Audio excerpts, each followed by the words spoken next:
RichPort. I hope you're having a great day. Today's video will be a little different from the usual stuff. This is a tutorial about the computer motherboard and its parts. I'm making this for the people who may be getting into computer building or they're just interested in computers overall. Before I begin, you should know that the motherboard I'm using as an example for this video is a little old, but most computer motherboards should be built the same way. First, I'm starting with the external ports. When you mount the motherboard on a case, this will be accessible from the outside. We have analog mouse and keyboard ports. You can see them here in green and purple. Here we have the VGA port in blue. This will be the one sending the video signal to your monitor. This model doesn't have an HDMI port, but most recent motherboards should have them. Here is where the Ethernet cable would go.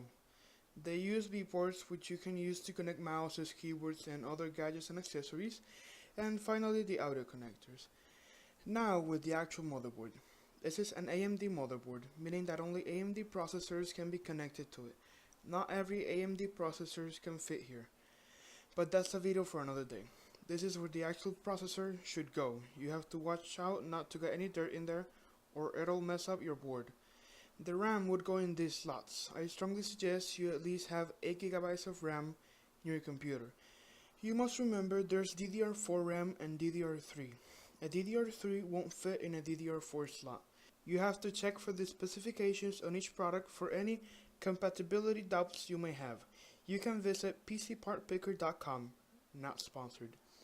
If you're a gamer or want your computer to run programs that have a strong graphical need, you must get a graphics card.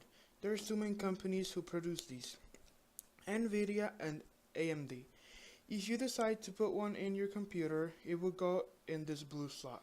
For wireless cards or any other small cards, they should go in these small slots. Over here you have the SATA connectors. Any hard drive, solid state drive, or optical drive you have must be connected here via a SATA cable. On the bottom of the motherboard you can see a group of small pins. This is where you would connect things like the power button, USBs located on the frontal panel, among other things.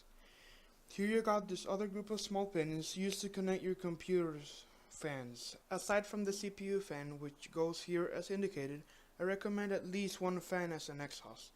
In this 4-pin connector goes your processor's main power, and here is a 24-pin connector for your motherboard's main power. You must remember that before working on a motherboard, you must get rid of any static energy. You can do this by touching the metal in your computer case or with an anti-static wristband. I hope you found this video